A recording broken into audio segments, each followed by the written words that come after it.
उभा केलेल्या या पुतळ्याचं जे काही उद्घाटन होतं, हा पुतळा प्रधान सेवकांनी उद्घाटन केल्यानंतर 9 जानेवारीला मी स्वतः 9 जानेवारी 2023ला मी स्वतः त्या मालवणमध्ये माझ्या परिवारासह तिथं गेलेलो असताना मी या पुतळ्याचं साहेब शूटिंग काढलं.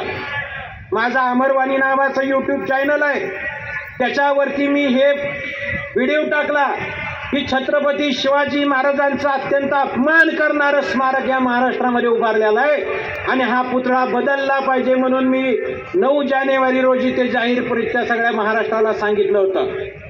समक्ष मी पुतळा पाहिला होता. पुतळा उभा करताना एक स्ट्रक्चर असतं, पुतळा उभा करताना त्याला तेवढं मोठ्या प्रमाणात त्याचं मजबूतीकरण करणं गरजेचं होतं. परंतु मित्रांनो, हा पुतळा जर प्रत्यक्ष बघितला, तुम्ही माझ्या व्हिडिओमध्ये पण बघू शकता, मी अत्यंत बारकाईनं त्याच्यामध्ये दाखवलेला पुतळा जो होता तो जवळजवळ 4.5 एकत्रित जोडण्यात आलेला होता. छोटे छोटे तुकडे एकत्रित करून हा पुतळा जोडण्यात आलेला होता. पूर्णतः आतून हा पुतळा, ज्याला आपण पोकळच आहे म्हणून, किंवा तो पूर्ण पोकळ पुतळा आहे जो पडल्यानंतर सुद्धा आपल्याला दिसतोय की हा पुतळा अत्यंत पोकळ होता. त्याचं काम अत्यंत निकृष्ट दर्जाचं होतं आणि हा बनवणारा व्यक्ती जयदीप आपटे नावाचा हा जो शिल्पकार आहे, या शिल्पकाराकडे शिल्पकलेची जी काही डिग्री लागते, जी काही पात्रता लागते, ती सुद्धा या व्यक्तीकडे नव्हती.